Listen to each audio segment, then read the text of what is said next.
नमस्कार, मैं हूं प्रखर श्रीवास्तव। हमारे खास कार्यक्रम पूरा सच में आपका स्वागत है। और खबरों की दुनिया में पूरा सच बहुत जरूरी होता है, क्योंकि झूठ से भी खतरनाक होता है अधूरा सच, और इसी तरह खतरनाक होती है अधूरी खबर। इसलिए हर खबर का पूरा सच हम आपको बताएंगे, वो भी तथ्यों, तर्कों और सबूतों के साथ। तो आइए बिना देर किए देखते हैं पूरा सच।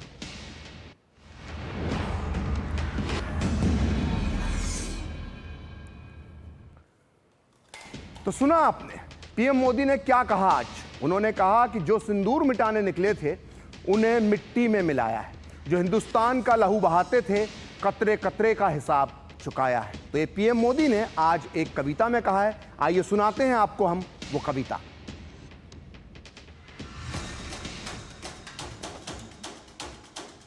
जो सिंदूर मिटाने निकले थे उन्हें मिट्टी में मिलाया है,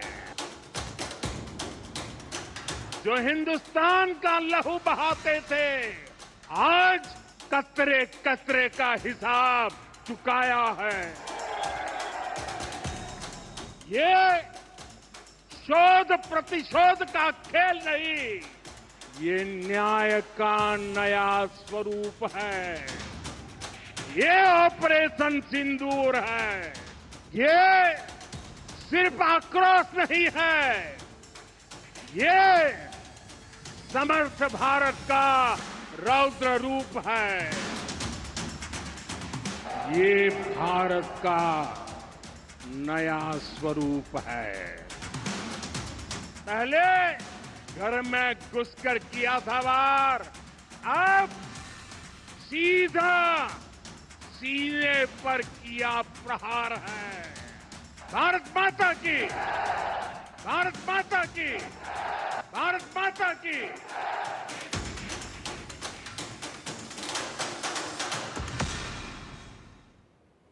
तो पीएम मोदी ने आज जो बीकानेर में ओजस्वी भाषण दिया है, उसने पाकिस्तान को झकझोर के रख दिया है। प्रधानमंत्री ने पाकिस्तान को बता दिया है कि लहू गर्म, दिमाग ठंडा, मोदी ऐसे लेते हैं बदला। आज पीएम मोदी का भाषण इसलिए भी खास है क्योंकि आज पहलगाम हमले का 1 महीना पूरा हो गया है। आज हम पीएम मोदी के भाषण के साथ साथ आपको यह भी बताएंगे कि कैसे भारत ने 22 अप्रैल को बदला, जो बदला था 22 अप्रैल का, वो सिर्फ 22 मिनट में ले लिया। आज हम आपको बताएंगे कि मोदी का यह मैसेज है क्लियर कि अगली बार फिर मारेंगे घर में घुसकर, क्योंकि आज पीएम मोदी ने दी है पाकिस्तान को वार्निंग, फिर करोगे तो फिर से मरोगे।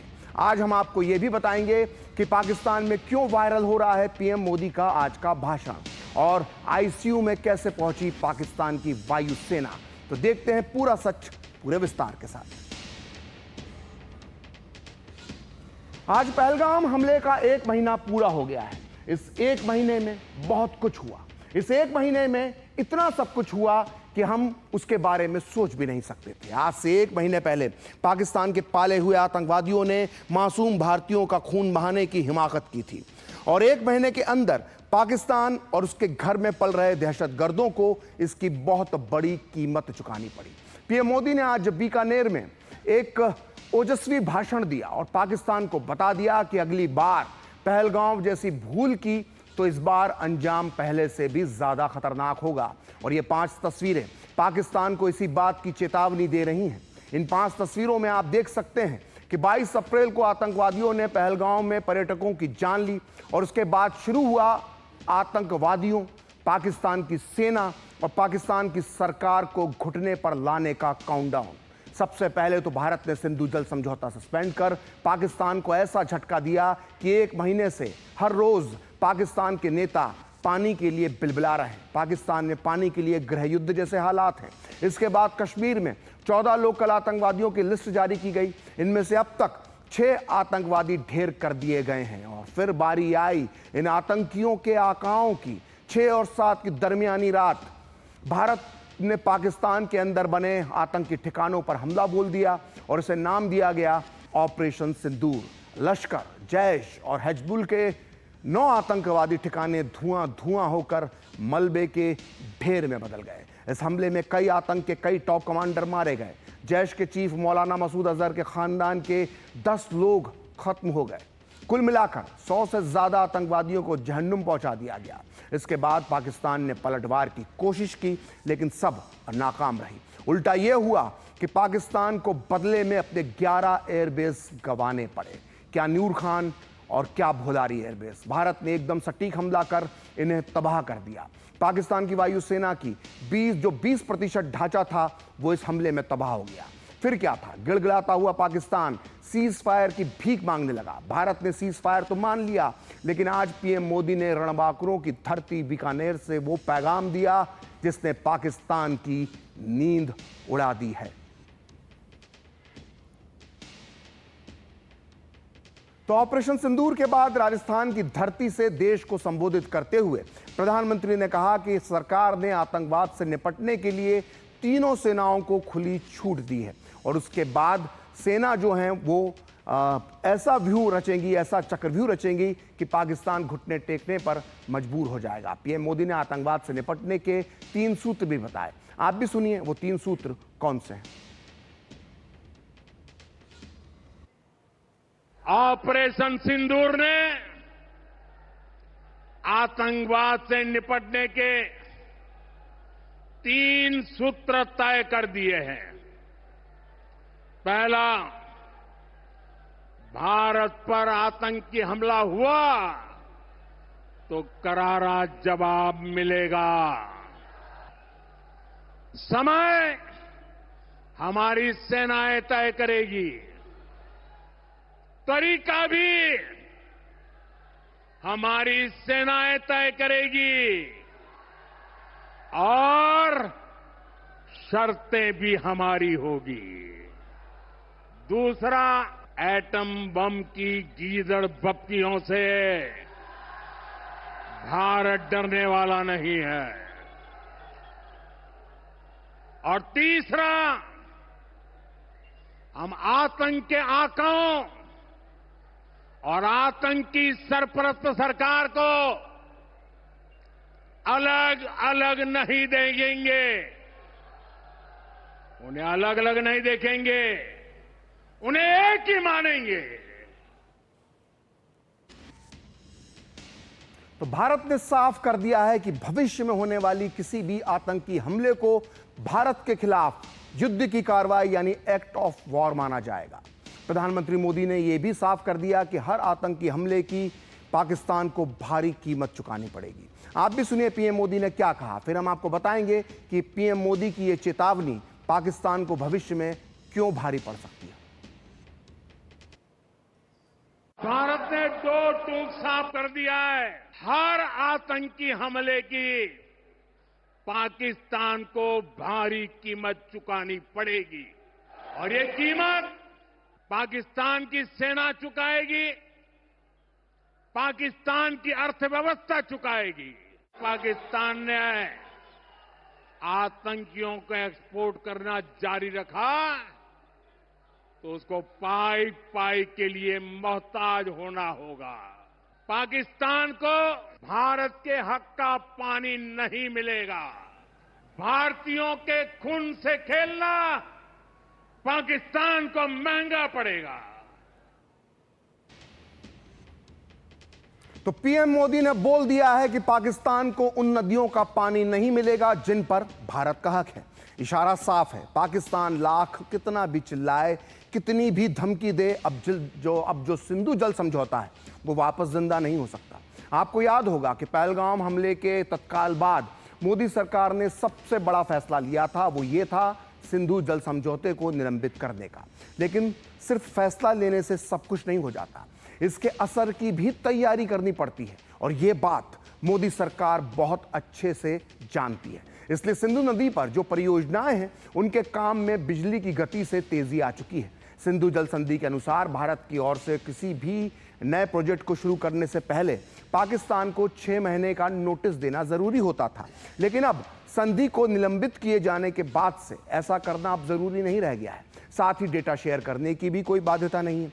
ऐसे में सरकार सिंधु नदी पर 2 नए जल भंडारण परियोजनाएं, पाकुलडुल परियोजना और बुरसर परियोजना के काम में तेजी ला रही है। इन परियोजनाओं के पूरा होने के बाद भारत सिंधु नदी के पानी का स्टोरेज कर सकेगा और यह अतिरिक्त पानी हमारे राजस्थान, पंजाब और हरियाणा जैसे राज्यों में भी भेजा जा सकता है।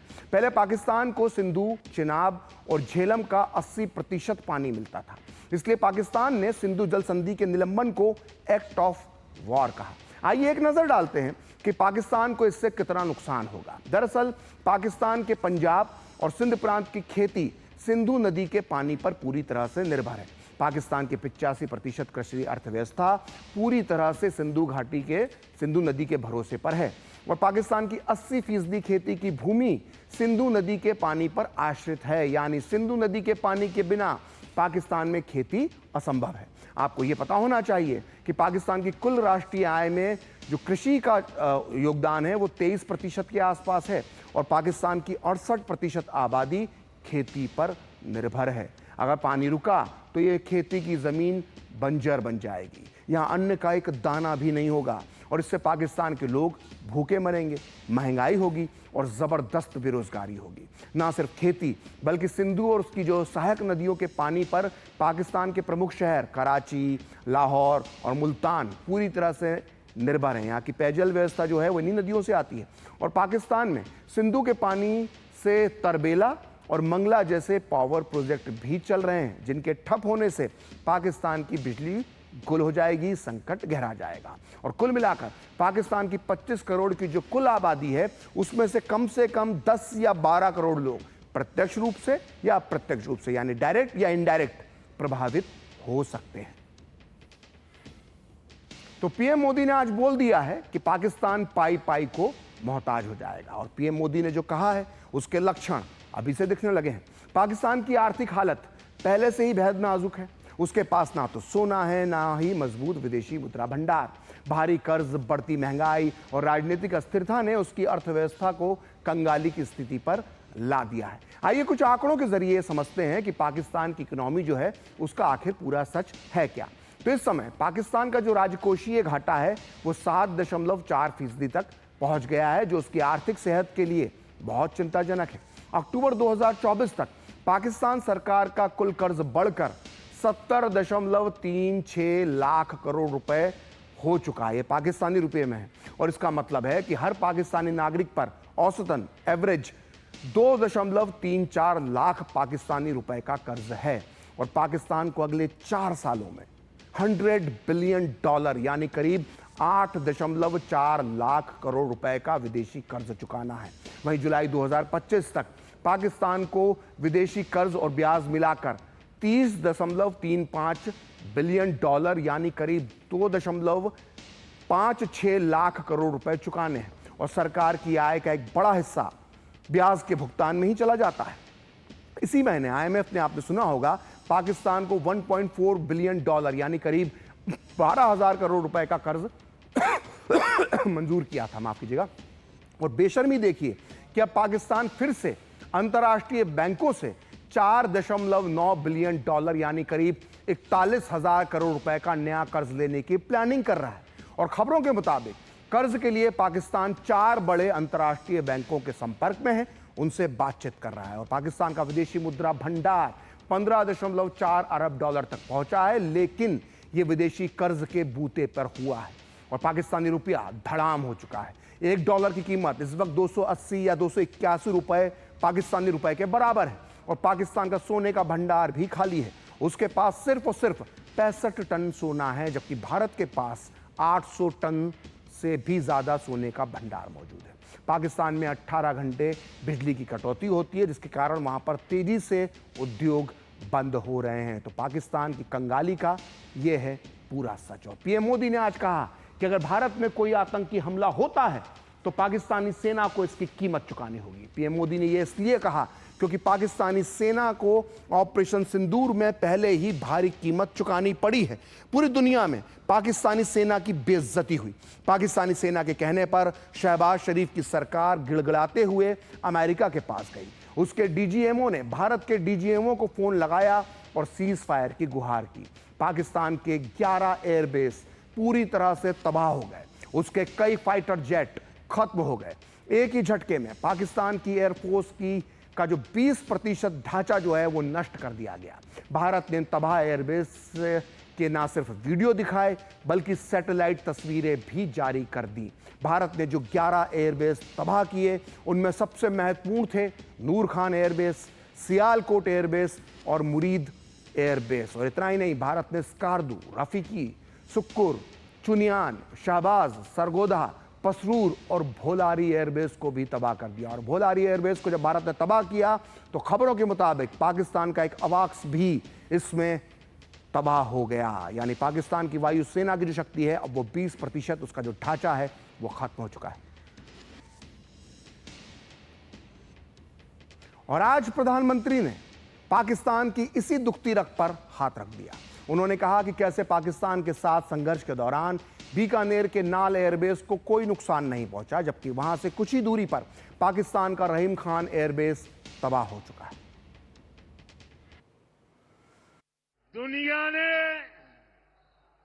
और देश के दुश्मनों ने भी देख लिया, जब सिंदूर बारूद बन जाता है तो नतीजा क्या होता है।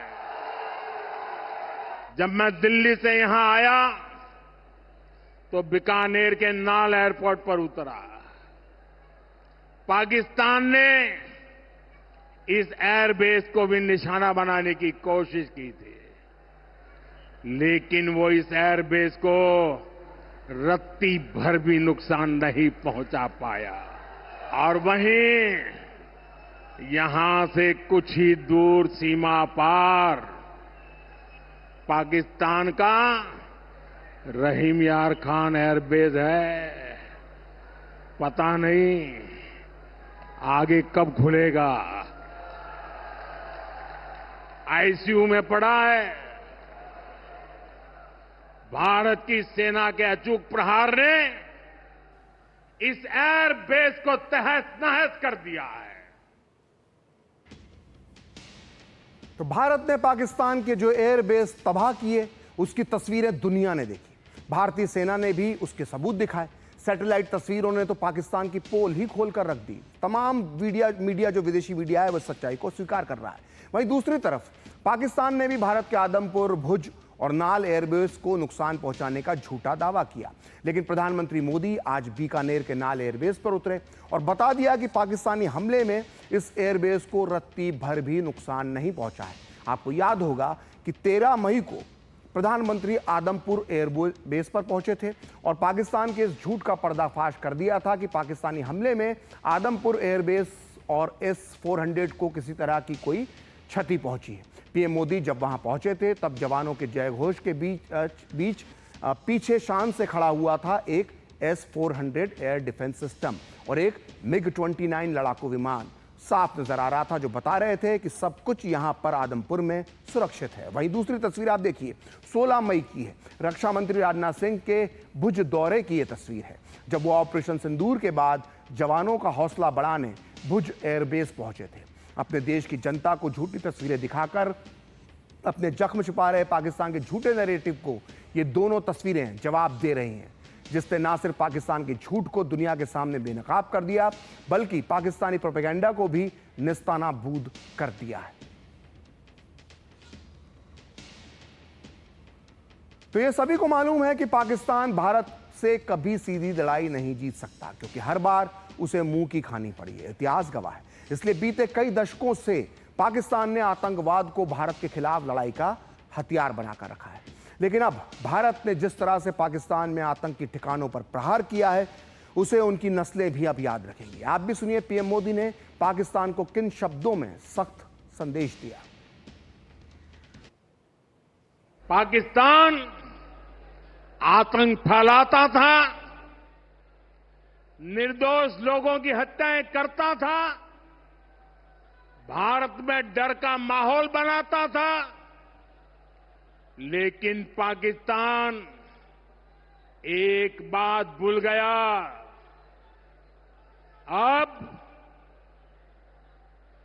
मां भारती का सेवक मोदी यहां सीना तान कर खड़ा है। मोदी का दिमाग ठंडा है, ठंडा रहता है, लेकिन मोदी का लहू गर्म होता है। और अब तो मोदी की नसों में लहू नहीं, गरम सिंदूर बह रहा है। तो पूरा सच में वक्त है एक ब्रेक का, और ब्रेक के बाद बताएंगे कि प्रधानमंत्री ने बीकानेर की धरती से कैसे बालाकोट एयर स्ट्राइक की यादों को किया ताजा।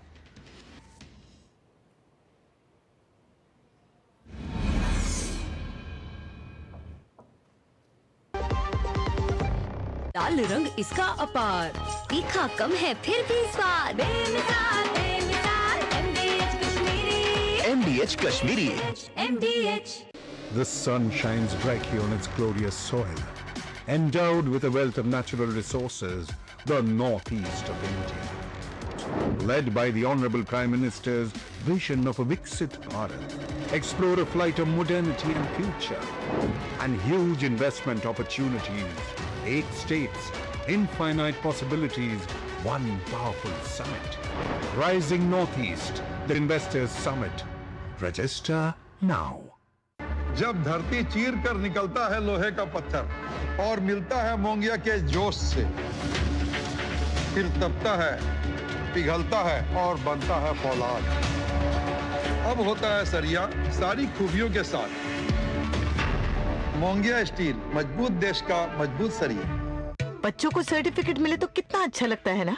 और अगर आपके आटे को भी मिले तो गेहूं की क्वालिटी, आटे की शुद्धता, रोटी की सॉफ्टनेस के लिए सर्टिफिकेट अगर होता तो है ना।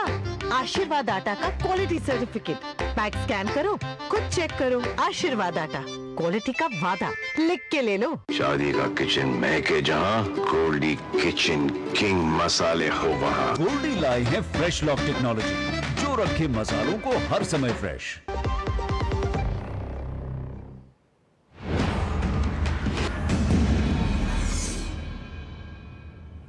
तो ब्रेक के बाद पूरा सच में आपका फिर से स्वागत है। प्रधानमंत्री ने बीकानेर की धरती पर बालाकोट एयर स्ट्राइक की यादें भी ताजा की। उन्होंने बताया कि बालाकोट एयर स्ट्राइक के बाद उनकी पहली जनसभा राजस्थान में ही हुई थी, और ऐसा संयोग फिर बना कि ऑपरेशन सिंदूर के बाद भी राजस्थान की वीर भूमि पर ही सभा हो रही। आप भी सुनिए पीएम मोदी ने आज क्या कहा और 2019 में चुरू की जनसभा में क्या कहा था। ये संयोग ही है, 5 साल पहले जब बालाकोट में देश ने एयर स्ट्राइक की थी, उसके बाद मेरी पहली जनसभा राजस्थान में ही सीमा पर हुई थी।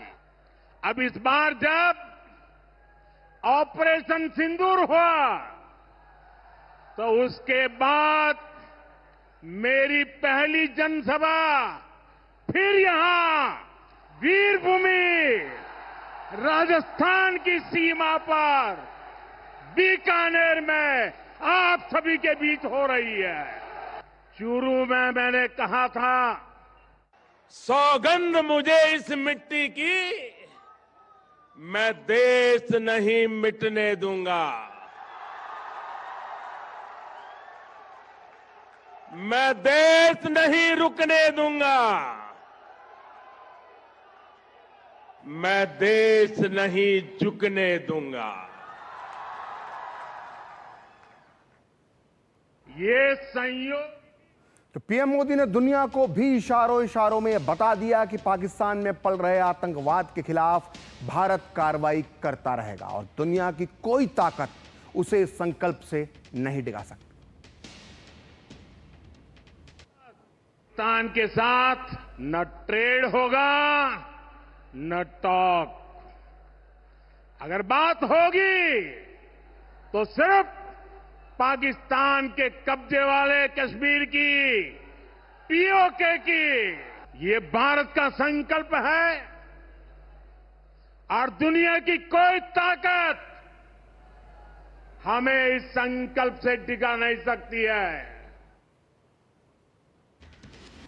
तो वहीं नीदरलैंड्स के दौरे पर गए विदेश मंत्री एस जयशंकर ने एक इंटरव्यू में कहा कि आतंक के खिलाफ एक्शन के लिए भारत तारीफ तो डिजर्व करता है उन्होंने बताया कि भारत के हमलों ने पाकिस्तानी सेना को मजबूर कर दिया था कि वो एक दूसरे पर गोलीबारी बंद कर दें। उन्होंने ये भी कहा कि इस समझौते में अमेरिका की कोई भूमिका नहीं थी और ना ही पाकिस्तान के साथ किसी भी बातचीत में अमेरिका शामिल होगा। The cessation of firing and military action was something which was negotiated directly between India and Pakistan. We made one thing very clear to everybody who spoke to us, not just United States, but to everybody, saying, look, if the Pakistanis want to stop firing, they need to tell us. We need to hear it from them. Their general has to call up our general and say this. And that is what happened. तो आज पूरा सच में इतना ही। कल फिर होगी आपसे मुलाकात अपने इस खास कार्यक्रम पूरा सच में किसी और सियासी मुद्दे की पड़ताल के साथ। तो मुझे और मेरी पूरी टीम को दीजिए अनुमति। नमस्कार।